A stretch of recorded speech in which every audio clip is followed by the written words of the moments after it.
George Miller, o apóstolo da fé, 1805-1898. Pela fé Abel, pela fé Noé, pela fé Abraão. Assim é que o Espírito Santo conta as incríveis proezas que Deus fez por intermédio dos homens que ousavam confiar unicamente nele. Foi no século XIX que Deus acrescentou o seguinte a essa lista. Pela fé, George Miller levantou orfanatos, alimentou milhares de órfãos, pregou a milhões de ouvintes em redor do globo e ganhou multidões de almas para Cristo. George Miller nasceu em 1805 de pais que não conheciam a Deus. Com a idade de 10 anos, foi enviado a uma universidade a fim de preparar-se para pregar o Evangelho. Não, porém, com o alvo de servir a Deus, mas para ter uma vida cômoda. Gastou esses primeiros anos de estudo nos mais desenfreados vícios, chegando, certa vez, a ser preso por 24 dias. Jorge, uma vez solto, esforçava-se nos estudos, levantando-se às 4 horas da manhã, e estudando o dia inteiro até às 10 da noite. Tudo isso, porém, ele fazia para alcançar uma vida descansada de pregador.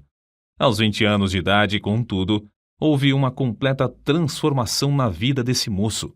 Assistiu a um culto onde os crentes, de joelhos, pediam que Deus fizesse cair sua bênção sobre a reunião. Nunca se esqueceu desse culto, pois viu, pela primeira vez, crentes orando ajoelhados. Ficou tão profundamente comovido com o ambiente espiritual que passou a buscar também a presença de Deus, costume esse que não abandonou durante o resto da vida. Foi nesses dias, depois de sentir-se chamado para ser missionário, que se hospedou durante 2 meses no famoso orfanato de A.H. Frank. Apesar de esse fervoroso servo de Deus, o Sr. Frank, ter morrido quase 100 anos antes, em 1727, o seu orfanato continuava a funcionar com as mesmas regras de confiar inteiramente em Deus para todo o sustento. Mais ou menos ao mesmo tempo em que George Miller hospedou-se no orfanato um certo dentista, o Sr. Graves. Ele havia abandonado suas atividades, que lhe rendiam um salário de $7.500 por ano, a fim de ser missionário na Pérsia, confiando só nas promessas de Deus para suprir todo o seu sustento. Foi assim que George Miller, o novo pregador, recebeu nessa visita a inspiração que o levou mais tarde a fundar seu orfanato sobre os mesmos princípios. Logo depois de abandonar sua vida de vícios para andar com Deus, chegou a reconhecer o erro, mais ou menos universal, de ler muito acerca da Bíblia e quase nada da Bíblia. Esse livro tornou-se a fonte de toda a sua inspiração e o segredo do seu maravilhoso crescimento espiritual. Ele mesmo escreveu: "O Senhor me ajudou a abandonar os comentários e a usar a simples leitura da Palavra de Deus como meditação. O resultado foi que, quando a primeira noite fechei a porta do meu quarto para orar e meditar sobre as Escrituras, aprendi mais em poucas horas do que antes durante alguns meses. A maior diferença, porém, foi que recebi, assim, força verdadeira para a minha alma." Antes de falecer, disse que lera a Bíblia inteira cerca de 200 vezes. 100 vezes o fez estando de joelhos. Quando estava ainda no seminário, após os cultos domésticos realizados à noite com os outros alunos, frequentemente continuava orando até a meia-noite. De manhã, ao acordar, chamava-os de novo para a oração às 6 horas. Certo pregador, pouco tempo antes da morte de George Miller, perguntou-lhe se orava muito. A resposta foi esta: "Algumas horas todos os dias, e ainda vivo no espírito de oração. Oro enquanto ando, enquanto deitado e quando me levanto. Estou constantemente recebendo respostas. Uma vez persuadido de que certa coisa é justa, continuo a orar até receber. Nunca deixo de orar. Milhares de almas têm sido salvas em resposta às minhas orações. Espero encontrar dezenas de milhares delas no céu. O grande ponto é nunca cansar de orar antes de receber a resposta. Tenho orado 52 anos, diariamente, por 2 homens, filhos de um amigo da minha mocidade. Não são ainda convertidos, porém, espero que o venham a ser. Como pode ser de outra forma? Há promessas inabaláveis de Deus e sobre elas eu descanso. Não muito antes de seu casamento, não se sentia bem com o costume de receber salário fixo, preferindo confiar em Deus em vez de confiar nas promessas dos irmãos. Deu sobre isso as 3 seguintes razões. Primeira, um salário significa uma importância designada, geralmente adquirida do aluguel dos bancos. Mas a vontade de Deus não é alugar bancos. Tiago, capítulo 2, versículos 1 ao 6. Segunda, o preço fixo de um assento na igreja, às vezes, é pesado demais para alguns filhos de Deus, e não quero colocar o menor obstáculo no caminho do progresso espiritual da igreja. Terceira, toda a ideia de alugar os assentos e ter salário torna-se tropeço para o pregador, levando-o a trabalhar mais pelo dinheiro do que por razões espirituais. George Miller achava quase impossível ajuntar e guardar dinheiro para qualquer imprevisto e não ir direto a Deus. Dizia que assim o crente confia no dinheiro em caixa, em vez de confiar em Deus. 1 mês depois de seu casamento, colocou uma caixa no salão de cultos e anunciou que podiam deitar lá as ofertas para o seu sustento, e que, daí em diante, não pediria mais nada, nem a seus amados irmãos, porque, como ele disse, sem me aperceber, tenho sido levado a confiar em braços de carne, mas o melhor é ir diretamente ao Senhor. O primeiro ano findou com um grande triunfo, e George Miller disse aos irmãos que, apesar da pouca fé ao começar, o Senhor tinha ricamente suprido todas as suas necessidades materiais. E ainda mais importante, tinha-lhe concedido o privilégio de ser um instrumento na sua obra. O ano seguinte foi, porém, de grande provação, porque muitas vezes não lhe restava nem um shilling. E George Miller acrescentava que, no momento próprio, a sua fé sempre foi recompensada com a chegada de dinheiro ou alimentos. Certo dia, quando só restavam 8 shillings, Miller pediu ao Senhor que lhe desse dinheiro. Esperou muitas horas sem qualquer resposta. Então, chegou uma senhora e perguntou: "O irmão precisa de dinheiro?" Isso foi para ele uma grande prova de fé. Entretanto, o pastor respondeu: "Minha irmã, eu disse aos irmãos, quando abandonei meu salário, que só informaria ao Senhor a respeito das minhas necessidades. Mas", respondeu a senhora, "ele me disse que eu lhe desse isto." E colocou 42 shillings na mão do pregador. Outra vez, Miller e sua família passaram 3 dias sem ter dinheiro em casa e foram fortemente assaltados pelo diabo com a ideia de que haviam errado em aceitar a doutrina de fé nesse sentido. Quando, porém, voltou ao seu quarto, achou 40 shillings que uma irmã deixara. Ele acrescentou então: "Assim triunfou o Senhor e nossa fé foi fortalecida." Antes de findar o ano, acharam-se de novo inteiramente sem dinheiro, num dia em que tinham de pagar o aluguel. Pediram a Deus e o dinheiro foi enviado. Nessa ocasião, George Miller fez para si a seguinte regra, da qual nunca mais se desviou: "Não nos endividaremos, porque achamos que tal coisa não é bíblica." Romanos capítulo 13, versículo 8. E assim, não teremos contas a pagar. Somente compraremos o que pudermos, tendo o dinheiro em mãos. Assim sempre saberemos quanto realmente possuímos e quanto temos o direito de gastar. Deus, assim, gradualmente treinava o novo pregador a confiar nas suas promessas. Estava tão certo da fidelidade das promessas da Bíblia que não se desviou, durante os longos anos da sua obra no orfanato, da resolução de não pedir ao próximo e de não se endividar. Um outro segredo que o levou a alcançar tão grande bênção de confiar em Deus foi a sua resolução de usar o dinheiro que recebia somente para o fim a que fora destinado. Essa regra ele nunca infringiu, nem para tomar emprestado, apesar de se ter achado milhares de vezes face a face com as maiores necessidades. Nesses dias, quando começou a provar as promessas de Deus, ficou comovido pelo estado dos órfãos e pobres crianças que encontrava nas ruas. Reuniu algumas dessas crianças para comer consigo às 8 horas da manhã e, a seguir, durante 1h30, ensinava-lhes as Escrituras. A obra aumentou rapidamente. Quanto mais crescia o número para comer, tanto mais recebia para alimentá-las, até se achar cuidando de 30 a 40 menores. Ao mesmo tempo, George Miller fundou a Junta para o Conhecimento das Escrituras na nação e no estrangeiro. Os alvos eram: primeiro, auxiliar as escolas bíblicas e as escolas dominicais. Segundo, espalhar as Escrituras. Terceiro, aumentar a obra missionária. Tudo foi feito com a mesma resolução de não se endividar, mas sempre pedir a Deus, em secreto, todo o necessário. Certa noite, quando lia a Bíblia, ficou profundamente impressionado com as palavras: abre bem a tua boca e ta encherei. Salmos, capítulo 81, versículo 10. Foi levado a aplicar essas palavras ao orfanato, sendo-lhe dada a fé de pedir 1.000 libras ao Senhor. Também pediu que Deus levantasse irmãos com qualificação para cuidar das crianças. Desde aquele momento, esse texto bíblico serviu-lhe como lema, e a promessa se tornou em poder que determinou todo o curso da sua vida. Deus não demorou muito a dar a sua aprovação de alugar uma casa para os órfãos.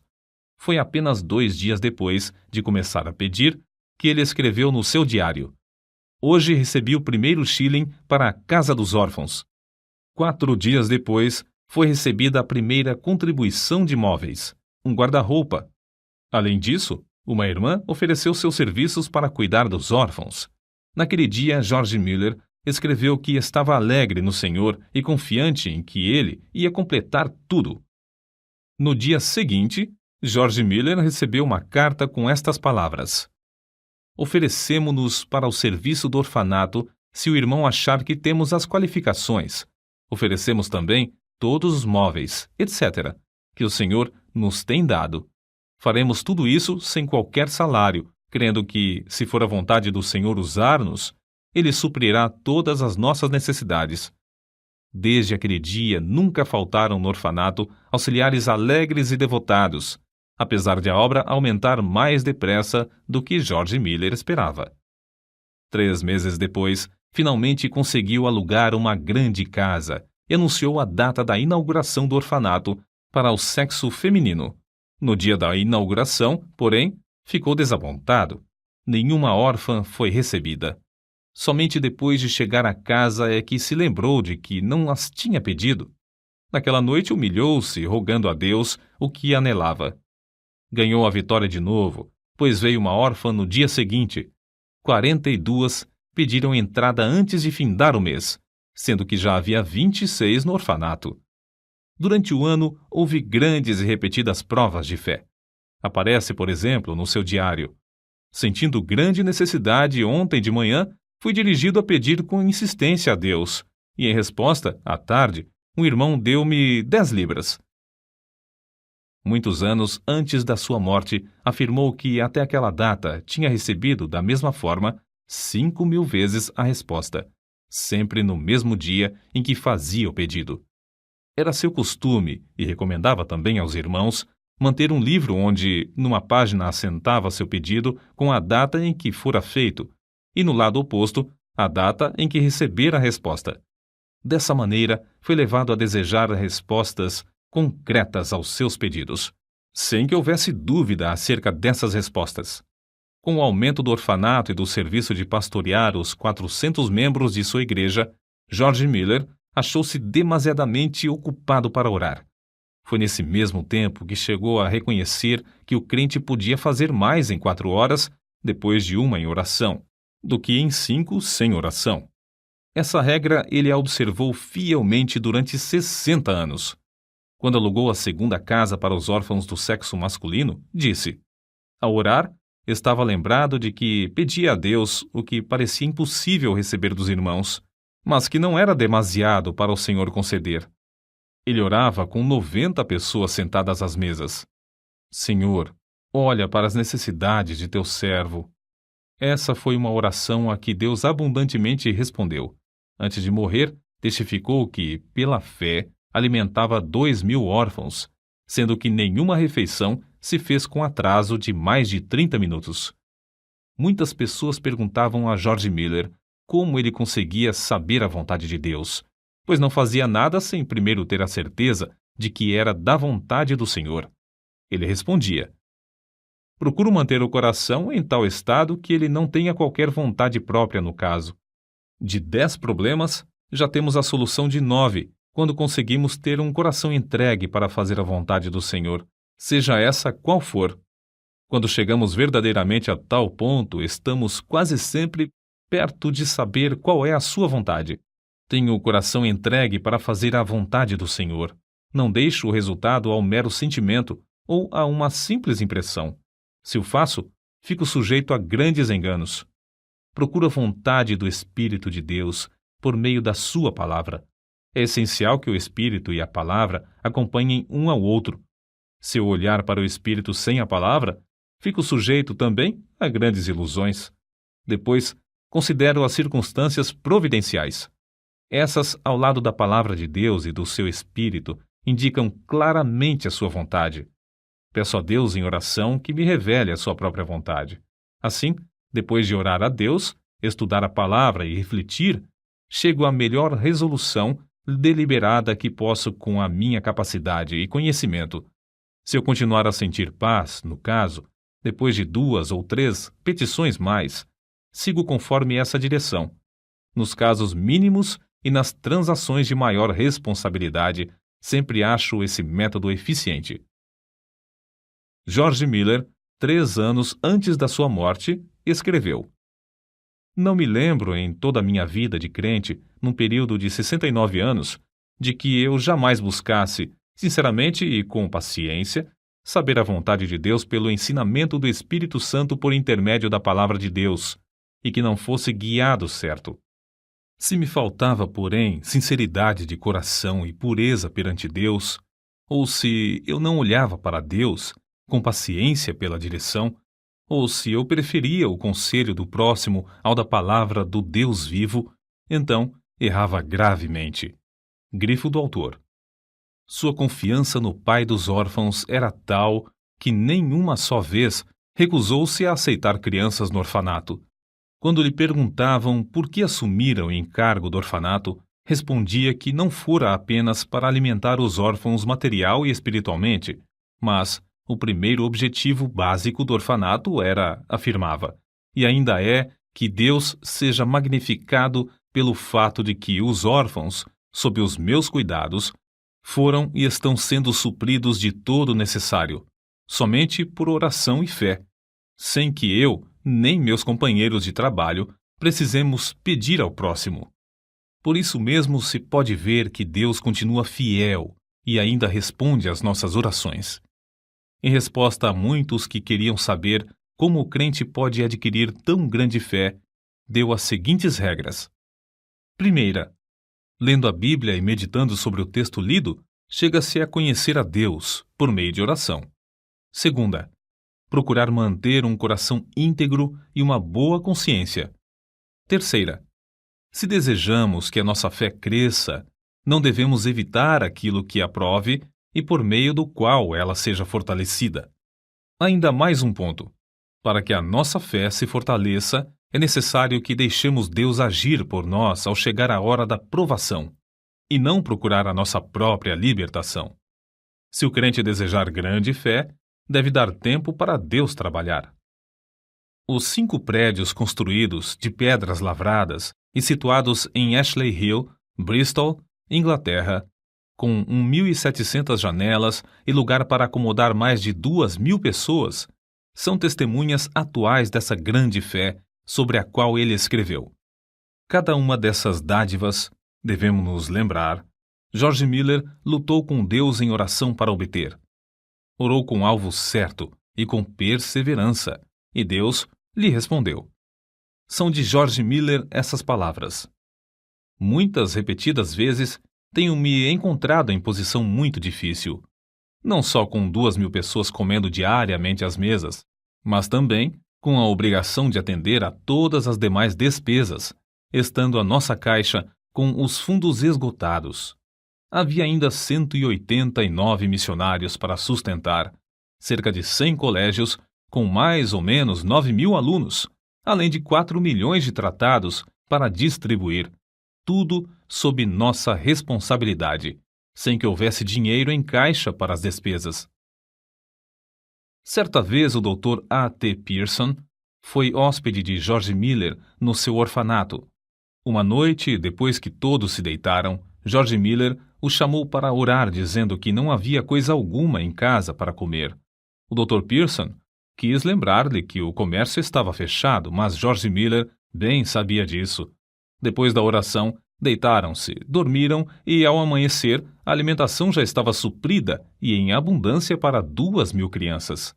Nem o Dr. Pierson, nem George Miller chegaram a saber como a alimentação foi suprida. A história foi contada naquela manhã ao Sr. Simon Short, sob a promessa de guardá-la em segredo até o dia da morte do benfeitor. O Senhor despertara essa pessoa do sono à noite e mandara que levasse alimentos suficientes para suprir o orfanato durante 1 mês. E isso sem a pessoa saber coisa alguma da oração de George Miller e do Dr. Pierson. Com a idade de 69 anos, George Miller iniciou suas viagens, nas quais pregou centenas de vezes em 42 nações, a mais de 3 milhões de pessoas. Recebeu, em resposta às suas orações, tudo de Deus para pagar as grandes despesas. Mais tarde, ele escreveu: "Digo com razão, creio que eu não fui dirigido a nenhum lugar onde não houvesse prova evidente de que o Senhor me mandara para lá." Ele não fez essas viagens com o plano de solicitar dinheiro para a junta, não recebeu o suficiente nem para as despesas de 12 horas da junta. Segundo as suas palavras, o alvo era que eu pudesse, por minha experiência e conhecimento das coisas divinas, comunicar uma bênção aos crentes, e que eu pudesse pregar o Evangelho aos que não conheciam ao Senhor. Assim escreveu ele sobre um problema espiritual particular. Sinto constantemente a minha necessidade. Nada posso fazer sozinho sem cair nas garras de Satanás. O orgulho, a incredulidade ou outros pecados me levariam à ruína. Sozinho não permaneço firme um momento. Que nenhum ouvinte pense que, devido à minha dedicação, eu não me possa inchar ou me orgulhar, ou que eu não possa descrer de Deus. O estimado evangelista Carlos Ingles contou a respeito de George Miller. Quando vim pela primeira vez à América, faz 31 anos, o comandante do navio era devoto tal que jamais conheci. Quando nos aproximamos da Terra Nova, ele me disse: "Senhor Ingles, a última vez que passei aqui, há 5 semanas, aconteceu uma coisa tão extraordinária que foi a causa de uma transformação de toda a minha vida de crente. Até aquele tempo, eu era um crente comum. Havia a bordo um homem de Deus, o Sr. George Miller, de Bristol. Eu tinha passado 22 horas sem me afastar da ponte de comando, nem por um momento, quando fui assustado por alguém que me tocou no ombro. Era o Sr. George Miller. Houve então entre nós o seguinte diálogo: 'Comandante', disse o Sr. Miller, 'vim dizer-lhe que tenho de estar em Quebec no sábado à tarde.' Era quarta-feira. 'Impossível', respondi. 'Pois bem, se seu navio não pode levar-me, Deus achará outro meio de transporte. Durante 57 anos, nunca deixei de estar no lugar à hora em que me achava comprometido. Teria muito prazer em ajudá-lo, mas o que posso fazer? Não há meios. Vamos aqui dentro para orar', sugeriu Miller. Olhei para aquele homem e disse a mim mesmo: de qual casa de doidos escapou este? Nunca eu ouvira alguém falar desse modo. Senhor Miller, veja como é espessa essa neblina. Não, respondeu ele. Os meus olhos não estão na neblina, mas no Deus vivo que governa todas as circunstâncias da minha vida. O Sr. Miller caiu de joelhos e orou da forma mais simples possível. Eu pensei, é uma oração como a de uma criança de 8 ou 9 anos. Foi mais ou menos assim que ele orou. Ó Senhor, se for da tua vontade, retira esta neblina dentro de 5 minutos. Sabes como me comprometi a estar em Quebec no sábado.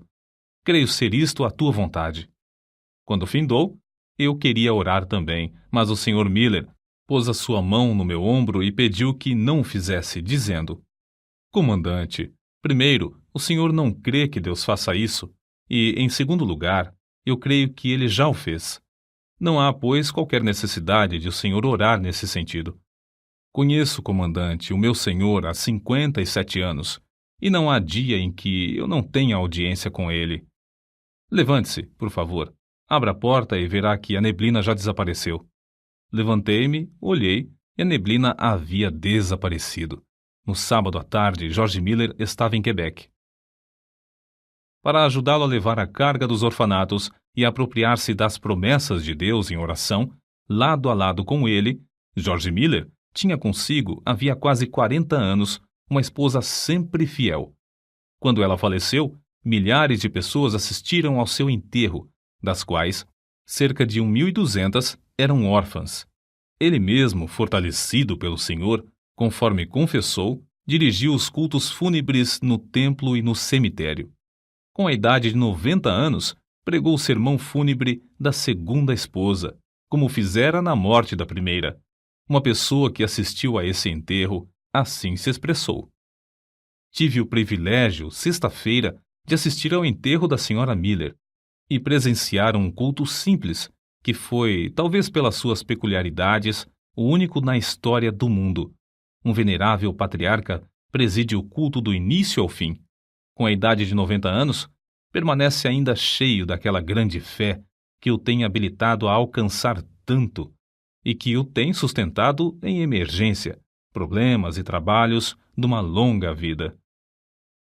No ano de 1898, com a idade de 93 anos, na última noite antes de partir para estar com Cristo, sem mostrar sinal de enfraquecimento das forças físicas, deitou-se como de costume. Na manhã do dia seguinte, foi chamado, na expressão usada por um amigo pessoal. O querido ancião Miller desapareceu de nosso meio para o lar, quando o mestre abriu a porta e o chamou ternamente, dizendo: "Vem." Os jornais publicaram, meio século depois da sua morte, a seguinte notícia: o orfanato de George Miller, em Bristol, permanece como uma das maravilhas do mundo. Desde a sua fundação, em 1836, a cifra que Deus tem concedido, unicamente em resposta às orações, sobe a mais de 20 milhões de dólares, e o número de órfãos ascende a 19.935. Apesar de os vidros de cerca de 400 janelas terem sido partidos recentemente por bombas, durante a Segunda Guerra Mundial, nenhuma criança e nenhum auxiliar foi ferido.